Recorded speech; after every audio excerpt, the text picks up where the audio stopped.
was that? Awesome. Awesome? Yeah. Yeah, you look like you had a good time. Did I do it properly? You did. You did a Cool. good job. Oh, so you can get rid of. Did you know you pushed me out of the airplane? What was that? Did you know you pushed me out of the airplane? I tried. I'm taking responsibility for my calling, my purpose, and my dream, and I'm living the dream.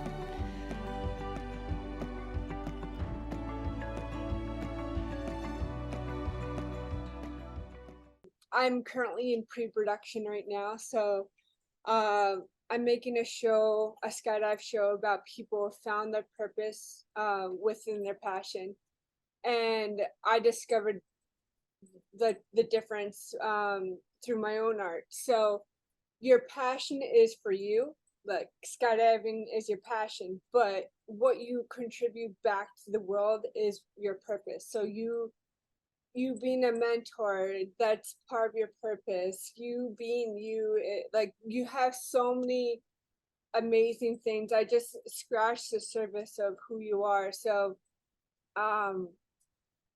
the structure of the show is it's for skydivers and non-skydivers, and the people who are non-skydivers, for them it's a little bit different from how it'll go with an actual skydiver. I'll interview them about their philosophy in life, and then take them skydiving, and then interview them again afterwards, see if there's revelations in the air. And then they bring me into their discipline, and I bring them into my discipline. And then for the skydivers, it's more to like really show like the empowering like individuals, and that there's so many profound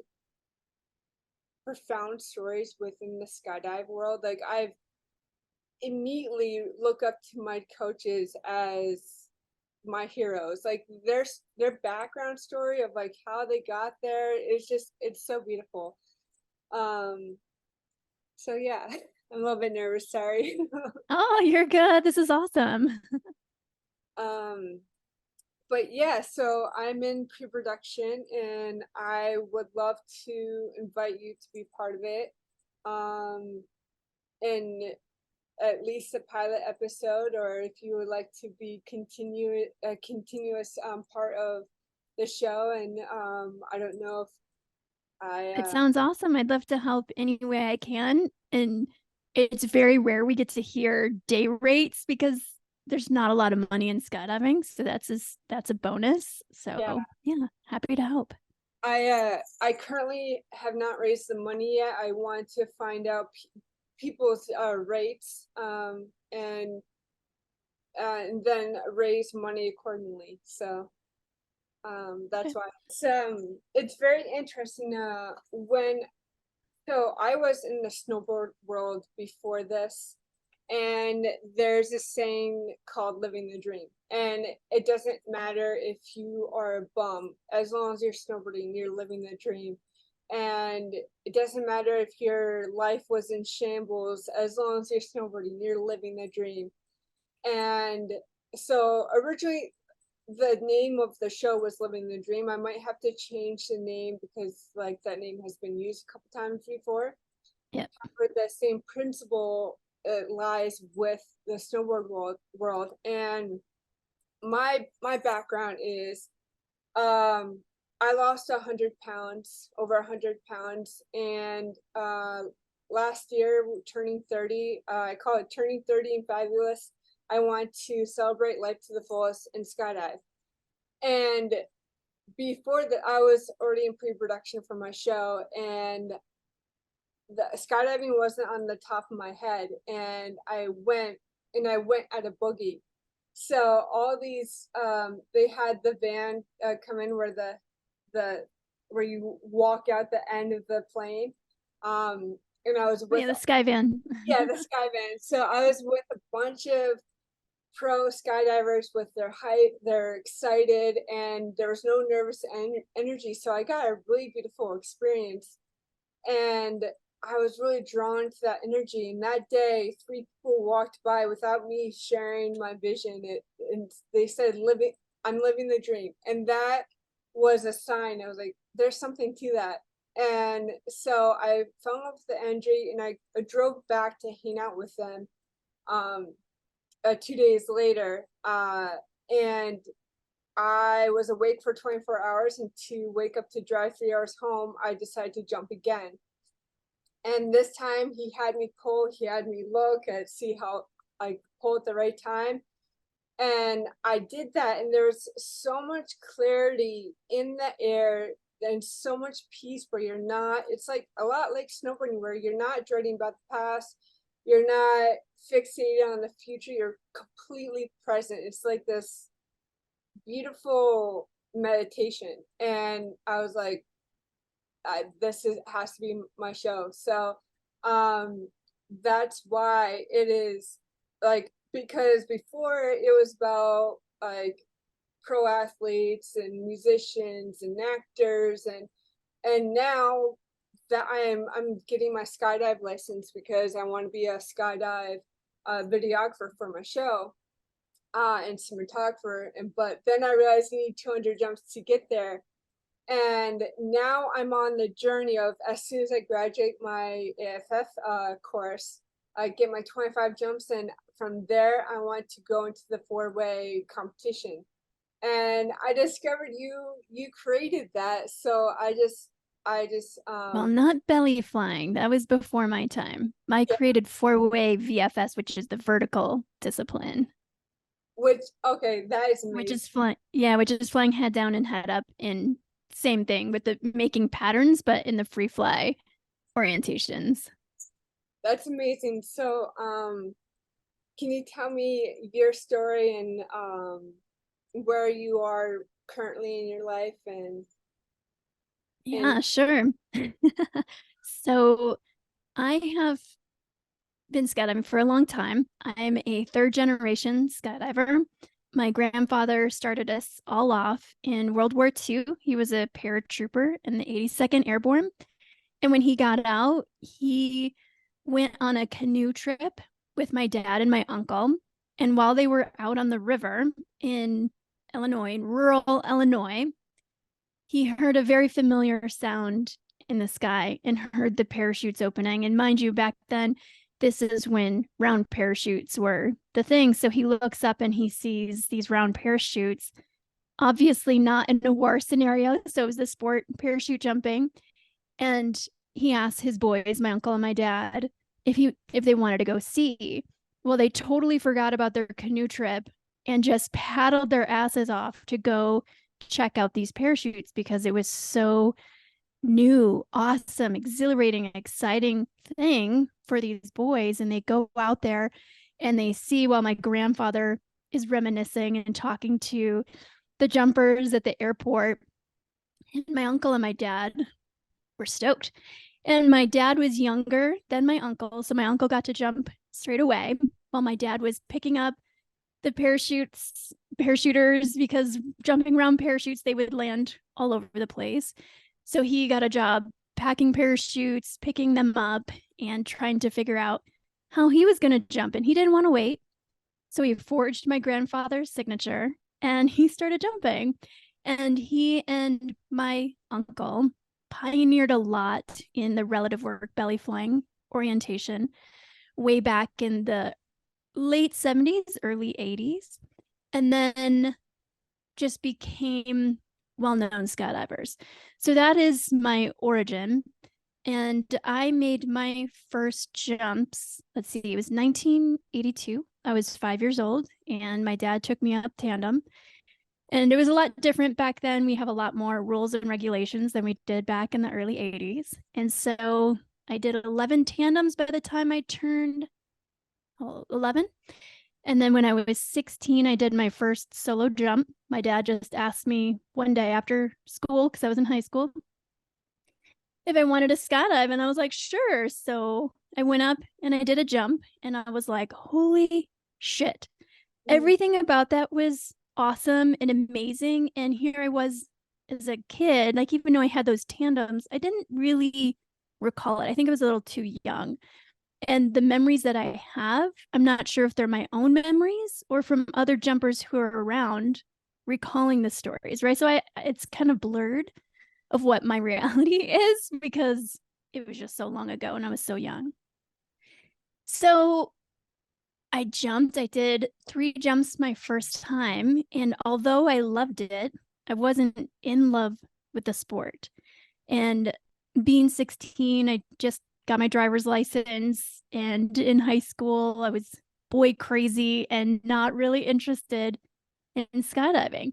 And the only times I would really come to the drop zone were when I was grounded, which was a lot.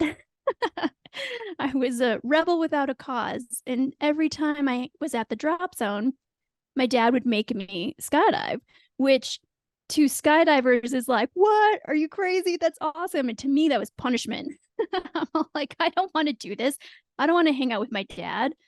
And unbeknownst to me, I was gaining all these skills and still not in love with the sport. It was still something that my dad did. And it wasn't until years later that I went to a skydiving center. I think it was about 19, and they paid me. And I was like, why are you paying me? I came as a participant in your event, but I ended up jumping with everybody and sharing everything that I've learned. Free flying was a new discipline back then. So I was sharing everything that I knew, which wasn't much. We didn't know much because we were still pioneering this discipline. And when he gave me a couple $100, I was like, the light bulb went off. And I went, screw college. I'm going to be a skydiver.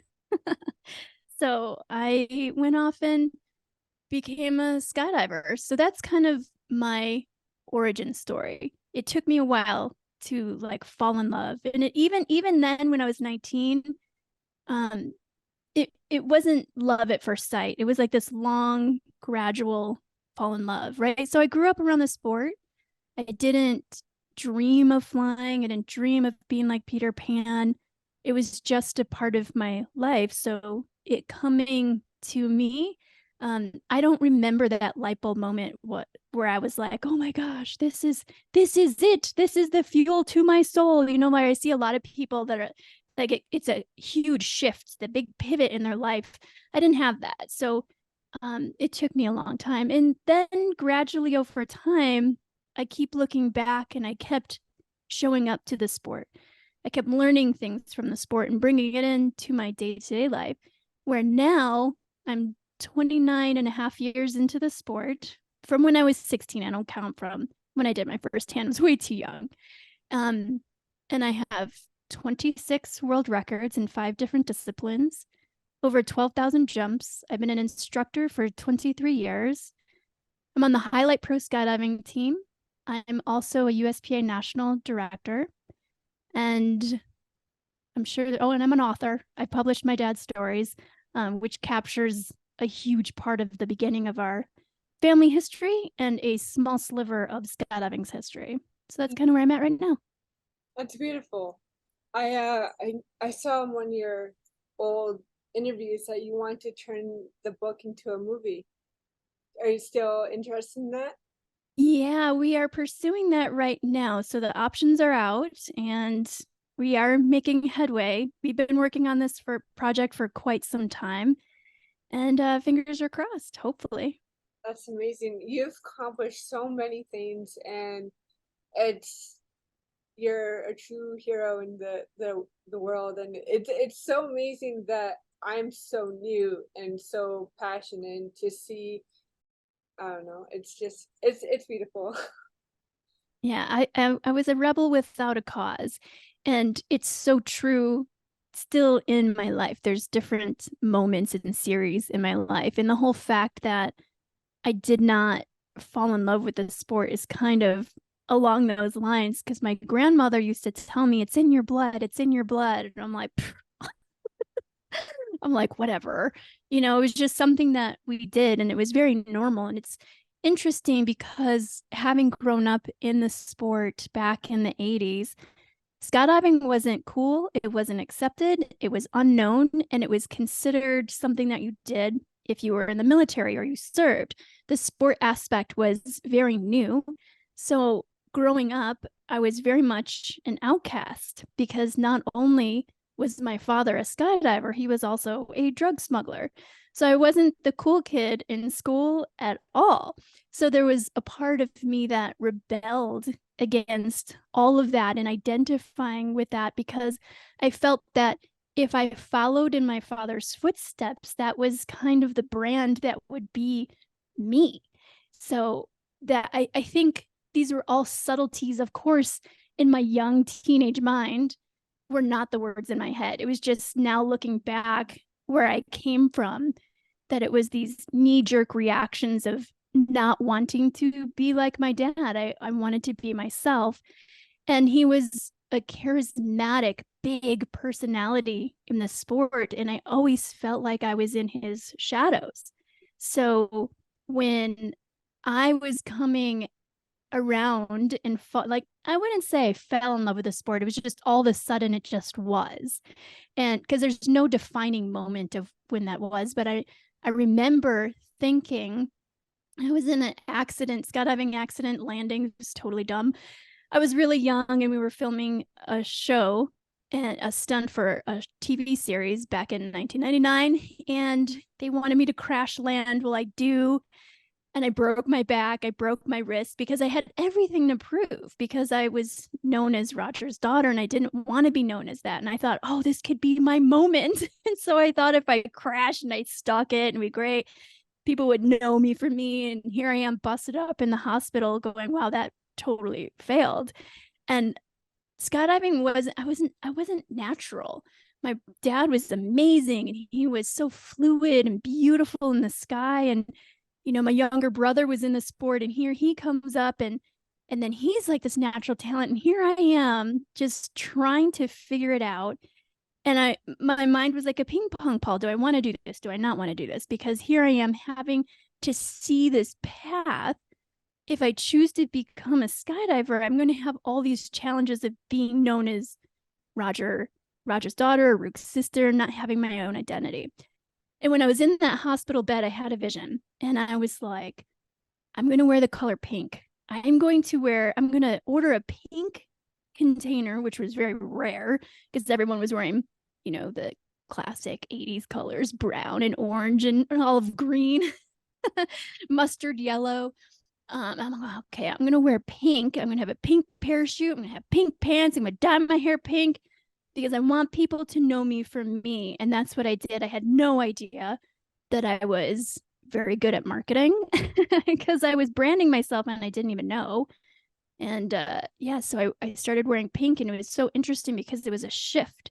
It was a shift in my career of choosing that this is my path and that I'm going to take it. So there was no longer this ping pong. Do I want to? Do I not want to? It was like, okay, here we go. A lot of times when we feel like we're in the shadows of someone else and that we are living our truth and we're living it to the fullest, but we all a lot of times feel like we're still not good enough, even though, like, do you ever feel like you have accomplished so many things, but people have to tell you that you're amazing and that you have accomplished this and that, and that you're not your uncle's niece, you're not your father's daughter, you're Melissa Nelson, you are your own entity. Like you a lot of times when people have a gift and it's so authentic, they don't realize how the leaders that they truly are and the true talent that they are. So Yeah, I'm not sure. I do remember a moment where someone went to my dad, and I used to go by Missy when I was younger, and they went, "Oh, you're Missy's dad." And that was a defining moment for me, realizing that I did it. I have come, and I mean, it was just the beginning, right? Like, still people at that time knew me as Roger's daughter, but I knew the change was coming, and it was just kind of a stamp in the timeline for me to show that there was progress and that I was doing something. And it wasn't like I had a clear path moving forward. I just became adaptable to opportunities that would come my way. And the first was I was behind the scenes in operating the skydiving center that my dad had back then, where I was running manifest and making flyers and things like that, because I tried packing, but packing was not it was not something I was really motivated to do. And the admin side of it was a lot more attractive. So I did that, but that wasn't my heart's desire. And then there was this whole, okay, my dad said if I wanted to work outside of the office, I'd have to get my AFF rating. So that was an opportunity, right? So I went and I failed 3 times before I got my AFF rating. And the 4th time I passed. And within my first year of instructing, I had done over 1,000 AFF jumps. And I remember being a kid, and there was 2 things I wanted to be when I grew up. One of them was an interior designer. If you look at my house, I'm not very much an interior designer. I'm very much a skydiver. I just piece things together and they just, doesn't matter if it goes. But the other thing was I wanted to be a teacher. And I didn't connect the dots straight away, but I resonated so much with being able to connect and relate to people as an AFF instructor. And I absolutely loved being a teacher, but that wasn't it. And soon after becoming an AFF instructor, I started competing. I started competing in freestyle. Then I started competing in free fly. And that was a huge investment, because you don't make money training. You have to hustle. You got to, beg for free jumps. Chicago's only open in the summer, not the winters. So it was a grind, and it was great because my skills excelled past being an instructor, which was awesome, but it didn't pay the bills. So I decided to shift my energy into doing world records, and world records were a great way to keep up my skills, be the teacher that I wanted to be, and becoming a leader I didn't know that I was, and being able to make money. So it was a path that seemed more clear. And then like that, those were not things when I started, I'm like, okay, this is the path I'm going to take. These were just things that happened over time. And I realized what was working, what's not working. Do I need to shift? Do I need to pivot here?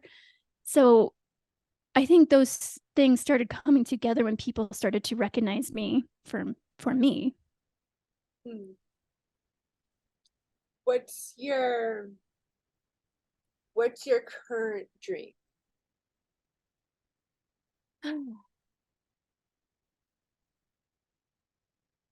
It's interesting because currently I'm coming out of a very traumatic marriage that led into a divorce, and my life went to ground zero. And I've been rebuilding myself since. And it's made me look back and reflect on the sport, how skydiving was my first true love. And I've had a lot of people tell me, or ask me rather, how can skydiving be your true love if it's taken so much from you, right? Because we've lost a lot of great people. I lost my father in skydiving, my uncle, a lot of great friends and pioneers. And it's tragic and heartbreaking, but definitely puts things in perspective. And I had to reflect on that and meditate over that and be like, whoa, that's true. Like, it has taken so much from me. But when I put my life together, it's also given me so much more in return. And whether someone dies skydiving or a car accident or cancer, like, it's the one fact of life. It's not just the fact that skydiving took them away. It's whatever act that happened that took that moment away.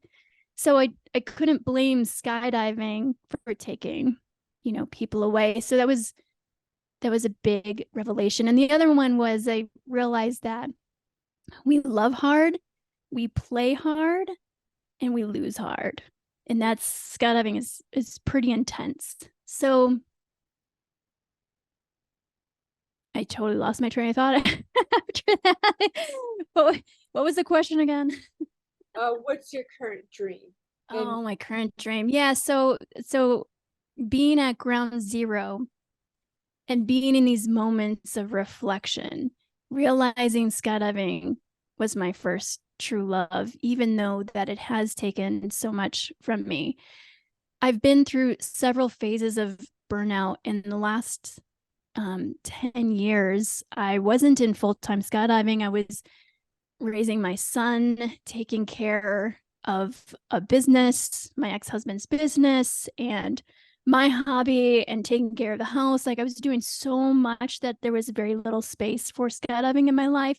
So I just focused on doing the world records and demos for Highlight, and that was it. Like, it was just scratching the surface. I wasn't around on drop zones. I wasn't teaching, and I wasn't load organizing, and I didn't realize like how much of that is so important to me, that this last season was my first season back full time. And it was like this slow, gradual getting into the season, which so reminded me when I first got into the sport, right? Like, just kind of like not wanting to be there, but kind of there. But I was also an emotional wreck and just trying to figure but I tell you what, every time I got on the plane, I was so happy. I was sitting at the door, looking out, and just going, wow, like, this is my life. Like, how amazing is this moment right now? Just the simple act of being in the plane with the door open. And it was very meditative and peaceful and wonderful. And then I wanted more. So I started jumping more in the season. And I was like, wow, like, I truly love skydiving. And that burnt out feeling was gone. And I was excited again. So I'm still kind of piecing together what the future looks like, because last year wrapped up 2 world record projects that I was a part of.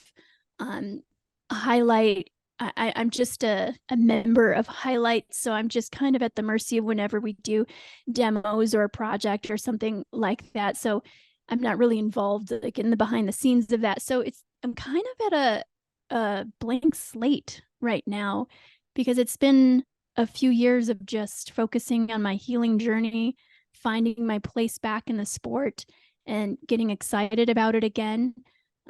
So I can't say like I have a current like what the future looks like, except that I know I want to be involved with teaching more again. And what that looks like, I'm not sure. I was doing a ton of AFF this year at a bunch of different drop zones, and it's so exciting. Like, I love teaching students like from brand new. And it's interesting because a lot of my colleagues, like, we all kind of grow up and we're like, okay, we become a packer, we become an instructor, we compete. It's kind of like this, it's a path now, where back then it was kind of like, oh, I guess I do this. And a lot of my colleagues are, burnt out and they don't want to teach, but I'm like, wow, what an opportunity. And how cool is it that my students get to brag about me, and they're like, oh my gosh, she has 26 world records. Not that I do it for the brags or whatever, but I'm just trying to put together, like, this is a unique sport, because we don't, in other industries, like, how often do you get to, skydive or play basketball with the Michael Jordans? Like, I just think it's a really unique opportunity for students, and to be able to plant seeds, because I always teach, whether it's an AFF student or someone who's working on becoming a world record, or they're just learning free fly. I want to teach them and welcome them into the sport so they might become the next leader in the sport. And I certainly hope they surpass me and think of the new thing or whatever, evolve and pioneer something crazy and revolutionary in our sport. I just like opening the doors for opportunity for other people. it's really beautiful. And I really and what you're going through is so raw and beautiful. I say beautiful a lot. It's like you're dating yourself again, and it's like you're falling in love with yourself and falling in love with the sport again. And that is a really, like, having that as a core foundation to like there's nothing that you go through is wasted. There is purpose and meaning through every single thing. And the what you thought would break you, you're going to be able to see it in the people you're instructing, and you're going to be able to have this powerful impact on people, because skydiving is so much more than jumping out of the plane. It's mental. It's like there's people's backstories, and you just sharing that can be very healing for me and other people. And so continue to be raw and vulnerable with your journey. That's really encouraging for me. And I look for, and I want women in my life like you, and who are just so real about their stories. Thank you. It's not easy. And I've recently been opening up more, because the last 10 years I've been very reclusive about my story and anything, just burnt out, and also in a very interesting situation in my marriage, and just trying to focus on my son. It's just, it took a lot out of me, where now, like, in this healing journey and having an opportunity to share with other people, like, it's nerve-wracking and incredibly vulnerable, because I'm so into, like, I had no idea that I was like this until I started opening up. But there's definitely a status quo around my name, right? Like, oh, she's super successful, she's been doing this forever, and her family and her legacy, and da da da. And I was at a drop zone this summer, and they're like, skydiving royalty, and it's just like, what? I'm like, okay, which, right, like, but I don't feel that, and so even though I don't feel that, I feel it. And being open and vulnerable, I was like, wow, does that break that barrier? Like, what does that do to me? And are people going to think of me differently? And then I realized, I'm like, it's okay. Like, I've gone through so much in my life that I know who I am. And I'm so fortunate through this sport to have such incredible humans that support me in whatever I do, right? And I hope that's what I contribute to, right? Like, it's not just like take. I definitely always look for ways, like, how can I give back, and what can I do to support not just the sport, but the people and the community as well.